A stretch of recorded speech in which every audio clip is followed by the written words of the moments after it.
Hello friends, maths by genius में आपका स्वागत है। हमारा आज का टॉपिक रहने वाला है शंकु, बेलन, गोला और अर्धगोला या फिर घन और घनाभ पर आधारित ऐसे प्रश्न जिनमें हम एक आकृति को दूसरी आकृति में यदि बदल दें तो उसके आयतन में क्या परिवर्तन होगा, या उसकी ऊंचाई में क्या परिवर्तन होगा, या उसकी त्रिज्या कितनी हो जाएगी, या फिर उसमें कितना पानी आएगा, या फिर किन्हीं दो आकृतियों को जोड़कर और हमने तीसरी आकृति कोई बना ली तो उसका अब नया आयतन क्या हो जाएगा। इस टाइप के क्वेश्चंस क्लास 9th और 10th के एग्जाम के दृष्टिकोण से बहुत ही महत्वपूर्ण होते हैं। तो इस वीडियो में हम सबसे पहले सीखने वाले हैं एक शटल कॉक जो होती है बैडमिंटन वाली, उसका शेप किस टाइप की होती है वो। उसके बाद दूसरा क्वेश्चन सीखेंगे कि एक सॉलिड है और उसे हम दूसरे सॉलिड में अगर चेंज कर दें तो उसके आयतन में क्या परिवर्तन होगा वो। उसके बाद ये क्वेश्चन है कि इसमें हम एक बेलन को घनाभ के रूप में परिवर्तित करेंगे तो उसकी बेलन की अब ऊंचाई क्या रह जाएगी ये। इसके बाद देखेंगे एक शंकु को एक गोले के फॉर्म में अगर बदलेंगे तो गोले का नया पृष्ठीय क्षेत्रफल क्या हो जाएगा। या फिर अब यहाँ क्या है कि देखो, एक ठोस को एक बेलन में दो तरफ हम अर्धगोले लगा देंगे, अब इसका कुल आयतन क्या हो जाएगा। और अगले क्वेश्चन में देखेंगे कि एक हमारे पास घनाभ के आकार का कोई डिब्बा है और उससे हम टोटल कितने कोण बनाए जा सकते हैं, ये क्वेश्चन। और इसके बाद एक अर्धगोले के ऊपर अगर एक कोण को लगा दें तो उस सिचुएशन में बना हुआ जो ठोस है उसका आयतन क्या हो जाएगा, ये क्वेश्चन। और फिर एक क्वेश्चन और करेंगे जिसमें एक बेलन के आकार का डिब्बा होगा और उससे हम आइसक्रीम भरेंगे तो उस आइसक्रीम के शंकु की त्रिज्या क्या होगी ये निकालना होगा। तो देखिए, आप बहुत तरीके के इसमें क्वेश्चंस करने वाले हैं और सारे क्वेश्चन देखो बोर्ड एग्जाम के दृष्टिकोण से अति महत्वपूर्ण हैं, क्योंकि ये सभी क्वेश्चन बोर्ड एग्जाम में ऑलरेडी पूछे हुए हैं। तो इस वीडियो को देखने के बाद मुझे लग रहा है कि चैप्टर 13 से जो 10th के बोर्ड एग्जाम में जितने भी क्वेश्चन आएंगे उन्हें आप बहुत आसानी से कर सकते हो। इसलिए वीडियो को पूरा देखिएगा ताकि आपको वीडियो अच्छे से समझ में आ जाए। इसके पहले अगर आपको शंकु, बेलन, गोला, अर्धगोला इनके फार्मूले नहीं पता हैं तो इनकी मैंने छोटी छोटी सबकी सेपरेट वीडियोस भी बना रखी हैं। आप पहले उन वीडियोस को देख लीजिए ताकि आपको सबके अलग अलग सभी के आयतन के और पृष्ठीय क्षेत्रफल के, संपूर्ण पृष्ठ क्षेत्रफल के सारे फार्मूले अच्छे से याद हो जाएं। अगर फिर इस वीडियो को देखोगे तो आपको ये वीडियो और ज़्यादा अच्छे से समझ में आएगी। तो चलिए शुरू करते हैं हम अपना पहला क्वेश्चन। तो देखिए, हमारा पहला क्वेश्चन क्या है। A shuttlecock is use of playing badminton has a shape of combination. यानी एक शटल कॉक है तो वो इस टाइप से होती है, तो और इसका कह रहे हैं कि ये जो शेप है वो क्या बनाती है ये हमें बताना है। तो ये शटल कॉक में देखिए नीचे तो लगा होता है अर्धगोला, ये देखो आधा गोला हो गया, यहाँ देखो हमने दिखाया भी है, ये नीचे हो गया अर्धगोला हमारा, और ऊपर हो गया ये। तो ऊपर जैसे ये पूरा हमारा कोण होता है, ये पूरा कोण है, अगर उसको हम यहाँ से काट दें तो जो बची हुई आकृति होती है वो कहलाती है हमारी फ्रस्टम। क्या कहलाती है? फ्रस्टम। तो फ्रस्टम या छिन्नक, तो शंकु छिन्नक में अगर अर्धगोला मिलाएंगे तो हमारी शटल कॉक बन जाएगी, यानी frustum of A cone and A hemisphere. क्योंकि इसमें देखो सिलेंडर यानी बेलन नहीं मिलाते हैं, इसके बाद बेलन फिर से नहीं मिलाते हैं, गोले और शंकु, तो शंकु पूरा नहीं होता है, आधा मिलाते हैं छिन्नक का, तो शंकु छिन्नक और अर्धगोला। तो इसका डी वाला आंसर सही होगा। तो इस टाइप का छोटा क्वेश्चन भी आ सकता है कि आपको डायरेक्ट आकृति पहचाननी होगी। अब चलिए चलते हैं सेकेंड क्वेश्चन की तरफ। तो सेकेंड क्वेश्चन में देखिए क्या है, a solid shape is converted from one form to another. यानी एक सॉलिड शेप है और उसे हमने बेलन से मान लो घनाभ में चेंज कर लिया, या गोले में चेंज कर लिया, या अर्धगोले में चेंज कर लिया, यानी एक आकृति को दूसरी आकृति में चेंज करेंगे तो what is the change in its volume.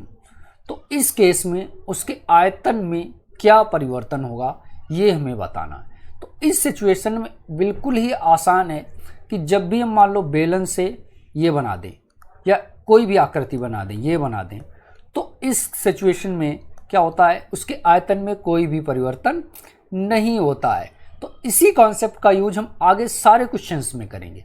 यानी अगर हमें दिया है कि घनाभ को हमने बनाया है गोले के रूप में, तो हम करेंगे कि घनाभ का आयतन बराबर गोले का आयतन, यानी volume of cuboid equal to volume of sphere, या फिर हमने कौन से बना लिया है क्या, ये हेमिस्फीयर। तो क्या लिखेंगे, volume of cone equal to volume of hemisphere, यानी शंकु का आयतन बराबर हो जाएगा अर्धगोले का आयतन। यानी इस सिचुएशन में जो क्वेश्चन पूछा गया था कि उसके आयतन पर क्या प्रभाव पड़ेगा, तो लिख देंगे कोई प्रभाव नहीं पड़ेगा, आयतन बराबर रहेगा, आयतन बराबर होता है दोनों ही केस में। तो आपको पता चल गया होगा। अब चलिए चलते हैं हम नेक्स्ट क्वेश्चन की तरफ। तो क्वेश्चन नंबर देखिए हमारा थर्ड क्या है, तो क्वेश्चन नंबर थर्ड में है find the depth of cylindrical tank, यानी एक सिलेंड्रिकल टैंक है उसकी हमें डेप्थ बतानी है और रेडियस उसकी दे रखी है 10.5। तो मान लो ये एक सिलेंडर है, इसकी ये डेप्थ h मान लेते हैं जो हमें बतानी है, और इसकी रेडियस r, इसको स्मॉल r कर लेते हैं, और वो कितनी दे रखी है 10.5 सेंटीमीटर। अब क्या है, if its capacity is equal to the rectangular tank is size this, और इसकी जो कैपेसिटी है वो किसके इक्वल है, इस टैंक के इक्वल है, यानी इसका वॉल्यूम इक्वल टू इसका वॉल्यूम। तो इस टैंक में क्या क्या दे रखा है, हमें L दे रखा है, B दे रखा है और H भी दे रखा है। L कितना दे रखा है, इसका 15 है, B है 11 और H है 11 10.5, तो 15 और ये हो गया 11 और ये हो गया 10.5। अब दोनों ही केस में अभी बताया पीछे कि अगर एक का आयतन दूसरे के बराबर होना चाहिए, तो लिख लो बेलन का आयतन बराबर होना चाहिए। तो लिख लेंगे हम बेलन का आयतन बराबर, किसका आयतन लगाओगे, बेलन के आयतन के बराबर लिख देंगे, ये है हमारा घनाभ, तो घनाभ का आयतन। अब देखो दोनों के आयतन के फार्मूले आपको याद होने चाहिए। तो बेलन के आयतन का फार्मूला होता है हमारे पास पाई आर स्क्वायर एच, और घनाभ का आयतन होता है एल बी एच, एल गुणे बी गुणे एच। अब बताओ, इसका एल भी पता है, बी भी पता है, एच भी पता है, इन तीनों के मान लगा दो, और इधर पाई की वैल्यू क्या लगाओगे 22/7, आर की वैल्यू लगा लो 10.5, और 2 बार है इसलिए स्क्वायर है इसलिए 2 बार लगाएंगे, तो 10.5 इंटू 10.5 2 बार लिख लिया, इंटू एच ऐसा ही लिख देंगे क्योंकि एच हमें पता नहीं है, इक्वल टू एल बोलो, एल दे रखा है कितना 15, बी बोलो कितना है 11, और एच बोलो कितना है, एच दे रखा है हमें 10.5। बस इसे सॉल्व कर लेंगे और एच का मान आ जाएगा। तो देखो बिल्कुल आसान होता है, इधर से ये सारी चीज़ें हटाएंगे, ये जितनी भी लगी हुई, और उधर जाएंगी तो जो यहाँ डिवाइड में है वो मल्टीप्लाई में हो जाएगा, और जो मल्टीप्लाई में है वो सब डिवाइड में हो जाएंगे। तो h इक्वल टू क्या आ जाएगा बताओ, तो h इक्वल टू आ जाएगा हमारे पास 15 इंटू 11 इंटू 10.5, ये तो ऊपर हो गया, और अपान में, और ये देखो अपान वाला 7 भी इधर जाएगा तो ऊपर ही आ जाएगा, और अपान में अब बोलो क्या क्या आ जाएगा, 22 आएगा 10.5, तो 22 इंटू 10.5 एक बार ये और एक बार ये वाला 10.5। अब देखो जो कटेगा उसे हम काट देंगे, तो एक 10.5 से ये वाला 10.5 कट जाएगा, और ये देखो 22 से इस वाले को काट देंगे तो नीचे आ जाएगा 2। अब बताओ क्या क्या बचा है, ऊपर बचा है 15 और 7, तो और इधर बचा है हमारे पास h, तो h इक्वल टू बताओ क्या क्या आ जाएगा, ऊपर बच गया 15 इंटू 7, और नीचे क्या क्या बच गया है, 2 बचा है और 10.5 बचा है, तो 2 इंटू 10.5, और 10.5 में जैसे ही 2 से मल्टीप्लाई करेंगे तो ये बन जाएगा 21, और ऊपर हो गया 15 इंटू 7। अब इसे फिर से काट दो, तो 7 से इसे काट देंगे 3 आ जाएगा, और इसे 3 से 15 को काट देंगे तो 5 आ जाएगा। तो h की वैल्यू हमारे पास आ गई यहाँ से 5, और इसकी यूनिट चूँकि हाइट है तो इसकी यूनिट हो जाएगी सेंटीमीटर। That's answer. तो देखा आपने कितना आसान होता है इस टाइप के क्वेश्चंस को सॉल्व करना। अब चलिए चलते हैं हम नेक्स्ट क्वेश्चन की तरफ। तो देखिए अगला क्वेश्चन हमारे पास क्या है, ये है क्वेश्चन नंबर 4। एक cone of height 24 centimetre and radius of base is 6। तो इस एक कोन दे रखा है, इसकी हाइट हमें दे रखी है 24, तो h इक्वल टू हो गया 24, और इसकी रेडियस r की वैल्यू दे रखी है, कितनी दे रखी है हमें 6 centimetre. Is made of modelling clay, और इससे ये बनाया किससे गया है, मॉडलिंग क्ले से। और ए चाइल्ड क्या करता है, रीसेप it in the form of sphere. एक चाइल्ड ने क्या किया, मॉडलिंग क्ले को फिर से मोड़ के, पहले वो कौन बना था, फिर से मोड़ के क्या बना दिया उसका, स्फीयर। अब स्फीयर जब बना दिया है तो उस केस में दोनों के वॉल्यूम तो सेम रहेंगे। तो हमें क्या करना है, find the radius of sphere and hence find the surface area of sphere. तो पहले हमें इसकी रेडियस बतानी है, फिर उसके बाद उसका सरफेस एरिया बताना है। तो फिर से वही कॉन्सेप्ट है, क्या है कि volume of cone equal to लिखेंगे वॉल्यूम ऑफ स्फीयर। तो लिख लीजिए volume of cone equal to होना चाहिए किसके, वॉल्यूम ऑफ स्फीयर के।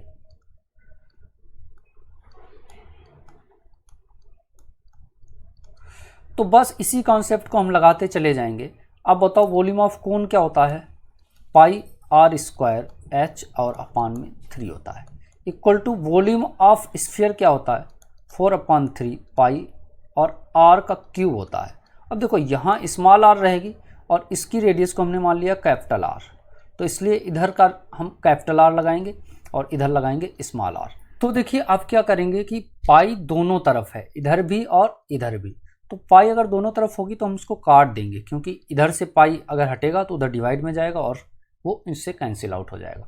अब बताओ इन जो बचे हैं उनकी सबकी वैल्यू लगा दो। और देखो ये अपान में 3 है, तो ये अपान वाला 3 इधर जब जाएगा ऐसे तो ये ऊपर जाएगा, और ये ऊपर जाने की वजह से इस वाले 3 से कट जाएगा। तो अब जो बचे हैं उनकी वैल्यू लगा दो। तो आर स्क्वायर का मतलब आर की वैल्यू क्या है, 6 है, तो 6 × 6 2 बार, ये देखो। और एच की वैल्यू कितनी है, 24, तो एच की जगह पे लगा दो 24। तो आर स्क्वायर एच इधर बचा, इक्वल टू इधर क्या बचा है, 4 बचा है और आर का क्यूब बचा है। तो देखो ये 4 यहाँ से हटेगा और डिवाइड में जाएगा, तो ये डिवाइड में जाएगा तो इसे डिवाइड में लिख लो, तो 6 × 6 × 24 और अपान में 4 इक्वल टू हो गया हमारे पास आर क्यूब। और ये देखो 4 से इसे काट देंगे तो ये भी आ जाएगा 6। तो हमारे पास देखो आर क्यूब इक्वल टू हो गया 6 × 6 × 6। तो इसी को लिख लो, आर क्यूब इक्वल टू आ गया हमारे पास 6 × 6 × 6। या आर इक्वल टू अगर हम निकालें तो बताओ क्या हो जाएगा, आर इक्वल टू लिखोगे तो इसका क्यूब रूट लग जाएगा। तो क्यूब रूट ऑफ किसका, 6 × 6 × 6। और इसका क्यूब रूट करोगे तो क्यूब के अंदर जो 3 बार होगी वो 1 बार बाहर आ जाएगी, इसलिए आर की वैल्यू आ गई हमारे पास 6 सेंटीमीटर। अब देखो इसी क्वेश्चन में हमें और क्या निकालना था, तो इस गोले का पृष्ठीय क्षेत्रफल और निकालना था। तो पृष्ठीय क्षेत्रफल गोले का होता क्या है, तो गोले का पृष्ठीय क्षेत्रफल क्या, अगर हमें रेडियस निकालने के बाद क्या निकालना था, and also find the surface area. तो गोले का पृष्ठीय क्षेत्रफल क्या होता है, ये होता है 4 पाई आर स्क्वायर। तो बस इससे और निकाल लो। Now CSA of sphere, curve surface area, ये होता है 4 पाई आर स्क्वायर। तो बस इसे ही निकाल लो, 4 पाई की वैल्यू पाई ही रहने दो क्योंकि ये कटेगा नहीं, तो और आर की जगह पे लिख लो 6 × 6। तो 6 6 जा हो गया 36, और 36 का 4 से कर लो मल्टीप्लाई, तो 4 × 36 × पाई। और जैसे इसका मल्टीप्लाई करोगे तो क्या आ जाएगा, तो ये आ जाएगा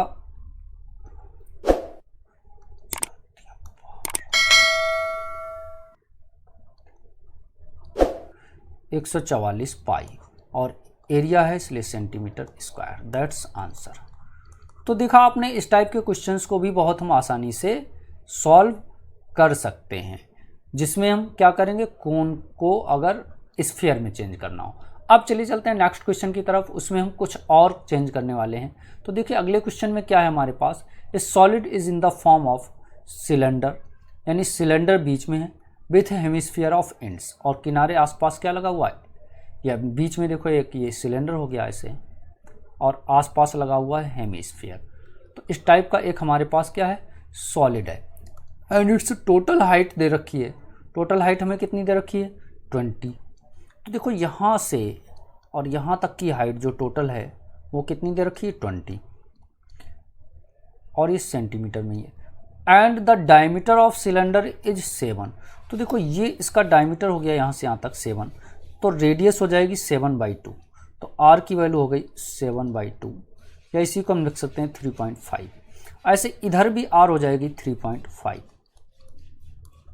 तो r की वैल्यू हो गई 3.5 3.5।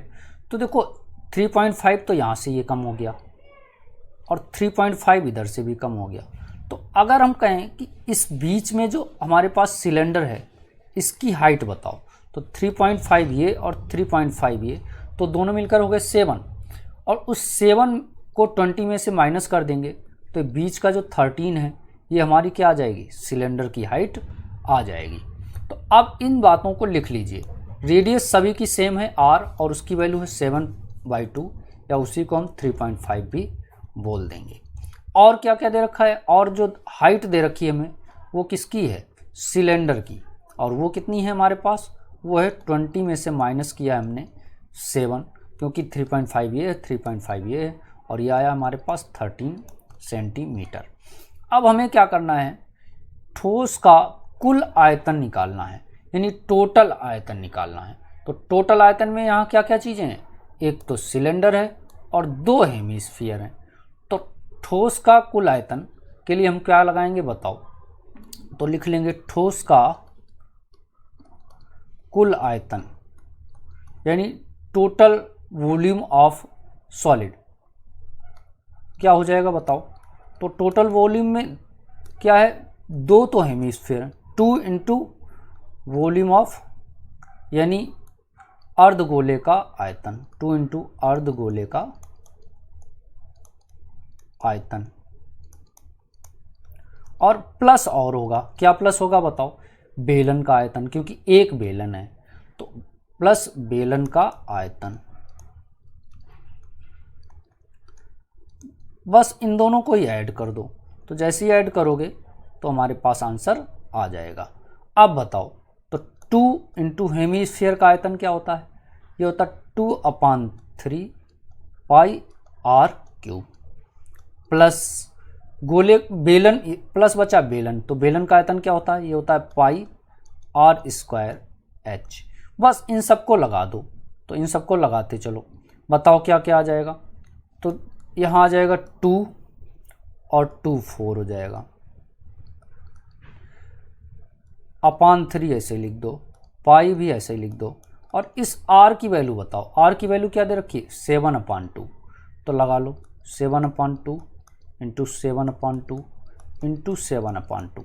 तो देखो इसे हम कितनी बार लिख रहे हैं, इसे 3 बार लिख रहे हैं क्योंकि यहाँ पे क्यूब है, प्लस पाई ऐसा ही रखो, इस r² को भी 2 बार लिख दो 7/2 इंटू 7/2, और इस h की वैल्यू कितनी है 13, तो h की जगह पे लिख दो 13। अब इन दोनों में देखो कॉमन क्या क्या है, कॉमन बताओ, या चाहो तो इस 2 से ये देखो काट देंगे, 2 2 जा 4 और ये दोनों मिलके 4 से इससे काट देंगे। अब बताओ क्या क्या बचा, और जो बचा है उनमें कॉमन बताओ। तो पाई देखो इसमें भी है इसमें भी है, कॉमन आ जाएगा। 7 देखो इसमें भी है इसमें भी है, ये भी कॉमन आ जाएगा। दूसरा वाला 7 भी इसमें भी है इसमें भी है, इसे भी कॉमन ले लेंगे। तो देखो 2 बार 7 7 कॉमन आ जाएगा और पाई कॉमन आ जाएगा। अब बताओ बचा क्या क्या है, तो एक 7 बचा है और अपान में 2 और 3, तो 2 3 जा 6 बच गया है, प्लस अब इधर बताओ क्या बचा है, पाई 7 7 तो कॉमन चला गया है, इधर बचा है 13 और नीचे बचा है 4, तो 13/4। अब इन दोनों को अगर हम सॉल्व करें तो क्या आ जाएगा बताओ। तो पाई की अब वैल्यू लगा दो 22/7 इंटू 7 इंटू 7। अब बोलो इन दोनों का एलसीएम आ जाएगा हमारे पास 12, और इन दोनों का ले लीजिए एलसीएम, तो एलसीएम आ जाएगा 12 और ऊपर यहाँ आ जाएगा 14, क्योंकि 2 से मल्टीप्लाई कर लेंगे, प्लस यहाँ 3 से करना पड़ेगा, तो ये आ जाएगा 39। बस इसे थोड़ा सॉल्व कर लो, तो ये वाला 7 से ये वाला 7 काट देंगे, और इधर बचा 22 इंटू 7, और इधर क्या क्या बचा, अपान में 12 बचा है, और इन दोनों को जैसे ही ऐड करेंगे तो ये बन जाएगा 53। इसे थोड़ा और सॉल्व कर लो, तो क्या दे देगा बताओ। इस 12 को इससे काट देंगे तो दे देगा 11, तो 11 इंटू 7 इंटू 53, और अपान 2 से काट रहे हैं तो यहाँ 6 बच जाएगा, अपान में 6 लिख लेंगे। अब इन सबको कर दो मल्टीप्लाई, तो पहले 7 का मल्टीप्लाई 53 में करेंगे तो 11 ऐसे ही लिख दो। 7 का इसमें मल्टीप्लाई करेंगे तो मल्टीप्लाई इधर करोगे तो क्या आ जाएगा बताओ। 11 1 जा 11, 77 और एक 78, 11 3 जा हो जाएगा 33 और 7 ये हो जाएगा 40 अपॉन 6, और इसमें अब 6 का डिवाइड दे दो, तो जैसे ही 6 का डिवाइड तो ये आएगा 680 और यूनिट थी सेंटीमीटर क्यूब। That's answer. क्योंकि ऊपर यूनिट सेंटीमीटर में थी इसलिए इसकी भी यूनिट सेंटीमीटर में ही रहे। अब चलिए चलते हैं हम नेक्स्ट क्वेश्चन की तरफ, तो उसे देखते हैं। तो देखिए अगला क्वेश्चन हमारा क्या है, क्वेश्चन नंबर ये 5 है हमारा। ए solid metallic cuboid of dimensions this एक क्यूबॉइड है और जिसकी लेंथ विड्थ और हाइट दे रखी है, is melted and recast into a solid cones of base this radius and height is this, form the number of cones formed। यानी क्या कर रहे हैं, ये सॉलिड है हमारे पास क्यूबॉइड के फॉर्म में और उससे हम बहुत सारी कोन बना रहे हैं, तो कितनी कोन बनेगी ये हमें बताना है। तो हम क्या करेंगे, तो मान लेंगे, माना बनने वाली कोनों की संख्या बराबर x, बनने वाले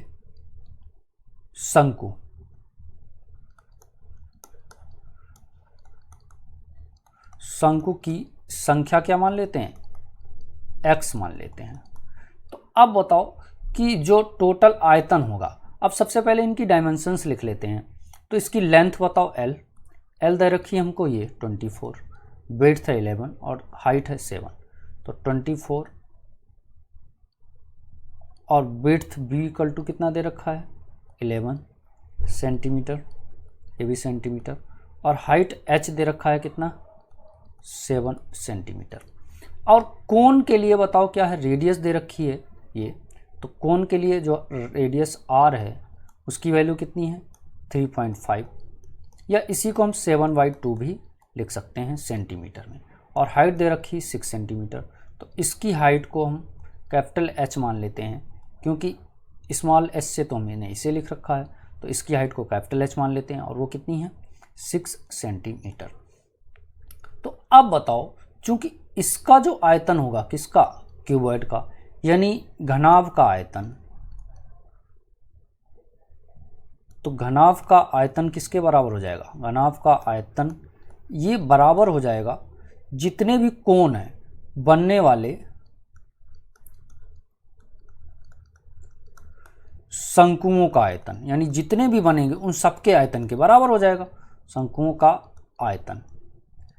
अब बताओ आयतन कितने, शंकु हमारे बन कितने रहे x, तो x गुणे एक शंकु का आयतन का लगा दो फार्मूला। तो एक शंकु का आयतन होता क्या है 1/3 और पाई r स्क्वायर h, और घनाभ का आयतन क्या होता है l गुणे b गुणे h।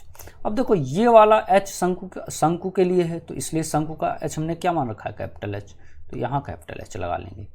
बस इसी में क्या करेंगे, सबकी वैल्यू लगा दो और आंसर आ जाएगा। बस कर लो, कैसे करोगे देखो, तो L का मान बोलो कितना है 24, B का मान कितना है ये देखो 11, और H का कितना है 7, तो 24 11 और 7 इक्वल टू, इस x का मान हमें निकालना ही है तो x रखेंगे, अपान वाला 3 ऐसे ही रख लो, पाई का मान 22/7 ऐसे ही रख लो, r स्क्वायर का मान, तो r इसकी कितनी है 7/2, तो रख लो 7/2 इंटू 7/2, स्क्वायर है इसलिए 2 बार, और इस h का मान कितना है 6, तो 6 लगा दो। अब जो कट रहा है उसे काट दो जरा, तो देखो 3 2 दोनों मिलके हो गए 6, तो ये 6 इस वाले से काट दिया, 3 2 जा 6। अब ये देखो इस 7 से इस वाले 7 को काट दिया, और इस 2 से इस 22 को काटोगे तो 11। अब जो बच गया है उसे लिख लो, तो क्या क्या बचा, इधर तो बच रहा है 24 इंटू 11 इंटू 7, और इधर क्या क्या बच रहा है x बचा है, और देखो एक 11 बच रहा है और 7 बच रहा है, तो 11 बच रहा है और 7 बच रहा है, तो देखो 11 और 7 बचने के बाद ऊपर कुछ नहीं बचा और नीचे भी कुछ नहीं बचा। अब बताओ मैं अगर x का मान निकालना है तो ये 11 और 7 उधर जाएंगे तो ये पहुंच जाएंगे डिवाइड में।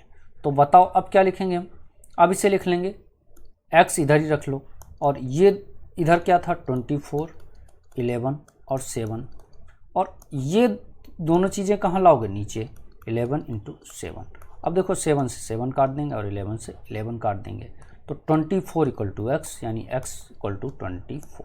और x था क्या हमारे पास, x था बनने वाले शंकुओं की संख्या। तो टोटल कितने शंकु बना सकते हैं हम, 24। तो आपने देखा कि दोनों के आयतन को हम इक्वल कर लेंगे। जितने भी शंकु बनेंगे, अब 5 बनते तो 5 आ जाएगा, 10 बनते तो 10 आ जाएगा। यहाँ कितने बने 24, तो 24 आ गया। देखा कितना आसान था। चलिए अब चलते हैं नेक्स्ट क्वेश्चन की तरफ। तो देखिए क्वेश्चन नंबर हमारे पास 6 क्या है, तो 6 है, a solid is in the shape of cone surmounted on A hemisphere, यानी एक कोन है और उसको हेमिस्फीयर के ऊपर अध्यारोपित किया गया है। ठीक है, और क्या दे रखा है, the radius of the each, यानी दोनों की रेडियस क्या है 3.5 सेंटीमीटर, एंड टोटल हाइट दे रखी 9.5, and find the volume of solid. और ये देखो ये भी बोर्ड में पूछा गया क्वेश्चन है, बिल्कुल आसान है। हम क्या करेंगे, पूरे का वॉल्यूम निकालना है। तो वॉल्यूम ऑफ सॉलिड निकालने के लिए क्या करोगे, दोनों के वॉल्यूम को अलग अलग जोड़ दोगे, आंसर आ जाएगा। तो बस सिंपल सी। अब बताओ इसकी रेडियस कितनी दे रखी है, आर, जो शंकु की रेडियस है वही इसकी रेडियस है। तो इस आर की वैल्यू हमें कितनी दे रखी है, पहले से ही देखो गिवन है, कितनी है, ये देखो 3.5। तो आर इक्वल टू लिख लो 3.5, स्मॉल आर इक्वल टू ही लिख लेते हैं हम 3.5 सेंटीमीटर। और देखो टोटल हाइट हमें दे रखी है, टोटल हाइट कितनी दे रखी है 9.5। अब देखो ये यहाँ से यहाँ तक 3.5 है, तो अगर हम इसे यहाँ से यहाँ तक नीचे तक ले जाएंगे तो ये भी तो 3.5 हो जाएगी। और टोटल हाइट दे रखी है यहाँ से यहाँ तक 9.5, यहाँ से और नीचे तक यहाँ तक ये दे रखी 9.5। अब उसमें से अगर ये नीचे की हाइट घटा देंगे तो शंकु की हाइट आ जाएगी। तो लिख लेंगे हम शंकु की ऊंचाई। अब बताओ शंकु की ऊंचाई क्या आएगी, तो शंकु की ऊंचाई आएगी 9.5 में से घटा देंगे हम 3.5 सेंटीमीटर। अब बोलो जैसे ही घटाओगे तो क्या आ जाएगा, 9 में से 3 जाएगा तो 6 सेंटीमीटर। तो शंकु की ऊंचाई को हम लिख लेंगे स्मॉल h से, और वो ये आ जाएगी। अब बोलो, अब हमें निकालना है पूरे का आयतन। तो ठोस का आयतन यानी वॉल्यूम ऑफ सॉलिड, ठोस का आयतन, तो उसमें देखो दो चीज़ें हैं, कौन कौन सी हैं, एक तो शंकु का आयतन है, तो लिख लेंगे शंकु का आयतन, और प्लस यानी वॉल्यूम ऑफ कोन, और प्लस दूसरा क्या है, वॉल्यूम ऑफ हेमिस्फीयर यानी अर्धगोले का आयतन। तो इसे भी लिख लो अर्धगोले का आयतन। तो अब दोनों के आयतन को हम जोड़ देंगे, बस आंसर आ जाएगा। तो देखो इक्वल के नीचे तो इक्वल लिख लो। अब शंकु का आयतन क्या होता है 1/3 pi r square H, plus अर्धगोले का आयतन बताओ क्या होता है, ये होता है 2/3 पाई आर क्यूब। अब अगर इनमें से कुछ कॉमन, चूंकि आर दोनों में सेम ही है, तो अगर कुछ कॉमन आ रहा है तो उसे पहले कॉमन ले लो ताकि कैलकुलेशन आसान हो जाए। तो चलिए कर लेते हैं हम, क्या क्या कॉमन आ रहा है बताओ। तो देखो दोनों में अपान में 3 है, पाई देखो इसमें भी है इसमें भी है, कॉमन ले लो, तो पाई ले लो कॉमन। अच्छा आर स्क्वायर इसमें भी है और इसमें तो आर 3 है, तो 2 कॉमन ले लेंगे, एक इसमें आर बच जाएगा, तो आर स्क्वायर ले लो कॉमन। और एच तो कॉमन आएगा नहीं, अपान में 3 भी दोनों में है, तो अपान वाला 3 भी कॉमन ले लो। अब बताओ क्या बचा है, अपान वाला 3 पाई आर स्क्वायर सब कॉमन चला गया, तो इधर क्या बचा है एच, प्लस इधर क्या बचा है, तो अपान यहाँ देखो 2 बच गया और एक आर बच जाएगा, तो 2r इतना यहाँ बच जाएगा। अब इसे थोड़ा और सॉल्व कर लो, कैसे करोगे बताओ। अब इनकी वैल्यू लगा दो, तो पाई की वैल्यू लगा दो 22/7। अब आर स्क्वायर की जगह पे क्या लगाओगे, आर स्क्वायर की जगह पे लगा दो 7/2 इंटू 7/2। अपान में 3 है तो 1/3 ऐसे ही लिख दो। और h का मान बताओ, h का मान यहाँ देखो पहले ही दे रखा कितना है 6 है, तो h की जगह पे लगा देंगे हम 6 प्लस 2r, तो 2r की जगह पे क्या लगा दोगे बताओ, तो 2 इंटू आर का मान है 7/2। बस इसे सॉल्व कर लेंगे, तो बाई 2 से ये वाला 2 कट जाएगा।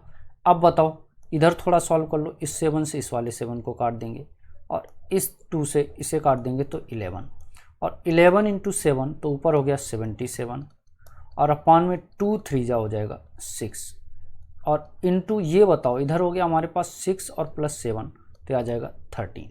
अब इनको जैसे ही हम सॉल्व करेंगे तो ये क्या दे देंगे बताओ, तो जैसे ही 13 का गुणा इसमें कर लो तो 13 से 91 हो जाएगा, और 91 और ये 100 हो जाएगा अपान में 6। अब इसमें 6 का भाग दे दो, तो जैसे ही इसमें 6 का भाग दोगे तो क्या आ जाएगा 6 1 जा 6 सेंटीमीटर क्यूब। क्योंकि ये आयतन था इसलिए इसकी यूनिट हो जाएगी सेंटीमीटर क्यूब। तो देखा आपने, इस क्वेश्चन को भी हम बहुत आसानी से सॉल्व कर सकते थे। अब चलिए एक क्वेश्चन और देख लेते हैं जो इन सब से और अलग हटके होगा थोड़ा। तो देखिए ये क्वेश्चन थोड़ा और अलग हटके है। क्या है इसमें, ए राइट सर्कुलर सिलेंडर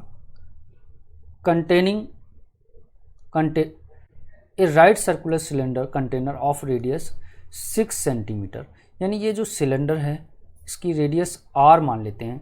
क्योंकि ये बड़ा है सिलेंडर और इसकी रेडियस ये छोटा है तो स्मॉल r मानेंगे, तो इसकी रेडियस को हम कैपिटल R कर लेते हैं, और वो कितनी दे रखी है हमें 6 सेंटीमीटर। अब बताओ क्या दे रखा, और इसकी हाइट दे रखी है 15, तो इसकी ऊंचाई कितनी दे रखी है, यहाँ देखो 15 सेंटीमीटर। तो ऊंचाई को हम h मान लेते हैं और इसकी ऊंचाई को हम कैपिटल H मानेंगे क्योंकि ये बड़ा है 15 सेंटीमीटर। अब बताओ, दो चीज़ें तो पता हो गई। अब इससे क्या कर रहे हैं हम, ए फुल ऑफ आइसक्रीम, और ये आइसक्रीम से फुल है, which has to distribute to the 10 children in equal cones having hemisphere on the top. और उसे हम क्या कर रहे हैं, 10 आइसक्रीम की कोन में भर रहे हैं, और वो कोन किस टाइप की हैं, नीचे से तो कोन है और ऊपर से वो हेमिस्फीयर है, ऐसे करके। ये देखो ऊपर हेमिस्फीयर हो गया और नीचे ये कोन हो गई, और हैं कितनी, ये टोटल 10 है, इनमें भर रहे हैं। If height of conical portion is 4 time of its base. अब देखो यहाँ ये नहीं बताया गया है कि कोन की हाइट जो कह रहा है कि इसकी जो रेडियस है उससे 4 टाइम है। तो अगर हम रेडियस को, हम एक बार इसकी रेडियस को मान लेते हैं r, तो इसकी हाइट जो है कोन की स्मॉल h वो किसके इक्वल हो जाएगी 4r के, क्योंकि 4 टाइम है। तो रेडियस r हो गई, तो उसकी त्रिज्या क्या हो जाएगी, त्रिज्या का 4 गुना है क्या, इसकी ऊंचाई, किसकी, कोन की। तो क्या करना है हमें, तो आइसक्रीम की त्रिज्या बतानी है। आइसक्रीम में जो शंकु है ना, आइसक्रीम में शंकु है, find the radius of ice cream cone. तो आइसक्रीम कोन के शंकु की हमें त्रिज्या बतानी है। तो मान लेते हैं, माना इसकी त्रिज्या बराबर r है, माना आइसक्रीम का जो कोन है, आइसक्रीम कोन की यानी आइसक्रीम शंकु की त्रिज्या क्या है, बराबर r है। तो ऊंचाई बताओ इसकी क्या हो जाएगी, तो ऊंचाई बराबर हो जाएगी 4r। तो ऊंचाई को h मान लेते हैं और ये हो जाएगी 4r, क्योंकि 4 गुना पहले से ही कह रखी है। अब क्या होगा कि इस बेलन का आयतन जो है, ये टोटल आइसक्रीम हमारे पास कितनी है, 10 हैं। तो क्या करेंगे, बेलन का आयतन बराबर करेंगे 10 आइसक्रीम का आयतन। तो कर लीजिए इसी को, तो लिख लीजिए यहाँ पे नीचे, बेलन का आयतन बराबर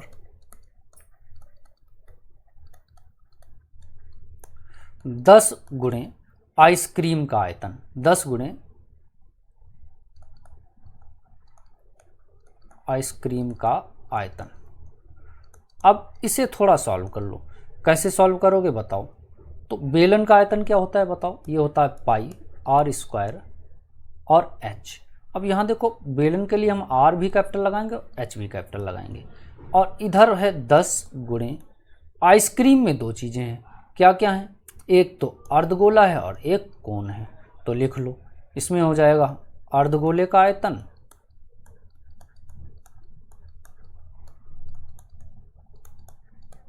और प्लस हो जाएगा किसका, शंकु का आयतन, क्योंकि शंकु भी है इसमें। तो देखो आइसक्रीम में दो चीज़ें हो गई, अर्धगोले का आयतन प्लस शंकु का आयतन, दोनों को जोड़ दोगे तो पूरा एक आइसक्रीम का आयतन हो जाएगा। तो इसे थोड़ा और सॉल्व कर लो, तो क्या लिखोगे, पाई r स्क्वायर और h इधर का तो ऐसे ही लिख दो, इधर 10 लिख दो। अब इनके आयतन के फार्मूले बताओ, तो अर्धगोले का आयतन अभी पीछे भी लिखा था, क्या होता है 2/3 पाई, स्मॉल r रहेगा इधर, स्मॉल r क्यूब, क्योंकि अर्धगोले के आयतन में क्यूब आता है, प्लस इधर है शंकु का आयतन। शंकु का आयतन होता है 1/3 पाई आर स्क्वायर और small h, small r small h. अब बताओ इनमें कुछ कॉमन है क्या? तो जो कॉमन हो उसे कॉमन ले लो। तो पाई ऐसे ही रख लो, आर स्क्वायर ऐसे ही रख लो, एच भी ऐसे रख लो, इक्वल टू 10 भी ऐसे ही रख लो। और इन दोनों से देखो क्या कॉमन है, पाई कॉमन है और आर स्क्वायर कॉमन है। तो पाई और आर स्क्वायर दोनों में, इसमें भी है और इसमें भी है, और अपान में 3 भी दोनों में है, तो 3 भी कॉमन ले लो। अब बताओ क्या बचा इधर? इधर तो 2 बचा है और एक आर बचा है, प्लस इधर से अपान 3 कॉमन गया है, पाई आर स्क्वायर भी गया है, तो एक एच बचा है। तो 2r प्लस एच ही बचता है, पिछले क्वेश्चन में भी ऐसा ही बचा था। अब देखो पाई इधर भी है और पाई इधर भी है, तो इधर से पाई हटेगा और उधर जाएगा तो डिवाइड में जाएगा, इसलिए कट जाएगा। अब इनके मान लगा दो, सबके जो बच गए सबके मान लगा दो। तो क्या क्या बच गया है? इस r का मान बताओ। इस r का मान आर स्क्वायर, बेलन वाले के लिए r कितना था बताओ? ये 6 था, 6 लगाएंगे। और h का मान कितना है? 15। तो बेलन वाले में r और h लगाओ। तो बेलन वाले में r तो लगाएंगे हम 6 गुणे 6 और h की जगह पे लगाएंगे 15, इक्वल टू इधर 10 ऐसे ही लिख लो। और क्या? ये आर स्क्वायर है। अब देखो इसकी r हमें पता ही नहीं, यही तो निकालना है। शंकु की त्रिज्या r पता नहीं है, वो निकालनी है। और h की जगह पे लगा देंगे 4r, तो बस इससे कर लो। तो आर स्क्वायर तो ऐसा ही रख लो, पता ही नहीं है। अपान वाला 3 भी ऐसा ही रख लो, 10 भी रख लिया, अपान 3 भी रख लिया, आर स्क्वायर भी लिख लिया। 2r ऐसे ही रख लो और h की जगह पे क्या रखना है? 4r, क्योंकि इसकी त्रिज्या क्या, जो उसकी ऊंचाई थी वो त्रिज्या की 4 गुनी थी। बस इसे सॉल्व कर लो। अब कैसे सॉल्व करोगे बताओ? तो इन दोनों को जैसे ही जोड़ोगे तो 6r हो जाएगा। तो बस इसे सॉल्व करते आओ, ये वाला 3 यहाँ से हटेगा तो इधर मल्टीप्लाई में चला जाएगा। तो 6 × 6 × 15 पहले से ही था, ये 3 इधर जाएगा तो मल्टीप्लाई हो जाएगा, और ये 3 यहाँ से हटेगा तो डिवाइड में आ जाएगा। इक्वल टू बताओ, इधर बचा आर स्क्वायर और ये दोनों मिलकर के हो गए 6r। अब बोलो, ये इससे काट देंगे थोड़ा, तो 5 से ही काट दो तो नीचे आ जाएगा 2 और ऊपर आ जाएगा 3। अब इनको थोड़ा सॉल्व करके बताओ क्या क्या आ गया। तो जैसे ही इनको सॉल्व करेंगे तो हमारे पास क्या क्या बच गया? इधर बच गया हमारे पास 6 × 6 × 3 × 3, देखो 2 बार बच रहा है, 3 × 3, और अपान में बच गया है 2। अब बोलो इधर क्या बचा है? इधर हमारे पास बचा है r3, आर स्क्वायर में r का मल्टीप्लाई कर लिया, और ये 6 यहाँ से हटा के डिवाइड में लगा देंगे। अब इस वाले 6 से ये वाला 6 काट देंगे और इस 2 से इसे भी काट देंगे तो ये आ जाएगा 3। अब देखो केवल 3 3 3 यानी 3 का क्यूब बच गया है। तो इधर 3 बार 3 हो गया तो इसे लिख देंगे 3 का क्यूब, इक्वल टू इधर लिख देंगे r का क्यूब। तो r क्यूब इक्वल टू क्या आ गया? 3 का क्यूब। तो क्यूब से क्यूब कट जाता है, तो r इक्वल टू क्या आ जाएगा? 3 सेंटीमीटर। दैट्स आंसर, क्योंकि हमें ये त्रिज्या ही निकालनी थी। तो देखा आपने, ये क्वेश्चन भी हमने कितनी आसान तरीके से सॉल्व कर लिया। क्वेश्चन थोड़ा बड़ा ज़रूर था लेकिन था आसान। तो इस तरीके से आपने देखा, इस वीडियो में हमने बहुत सारे क्वेश्चंस को बेस्ट ट्रिक के साथ सॉल्व किया। तो आशा करते हैं कि आपको हमारा ये वीडियो पसंद आया होगा। वीडियो पसंद आया तो वीडियो को कर लीजिए लाइक और चैनल को कर लीजिए सब्सक्राइब, ताकि ऐसी ही मोर इन्फॉर्मेटिव वीडियोस के लिंक सबसे पहले आपको प्राप्त हों। और वीडियो को पूरा देखने के लिए थैंक्स।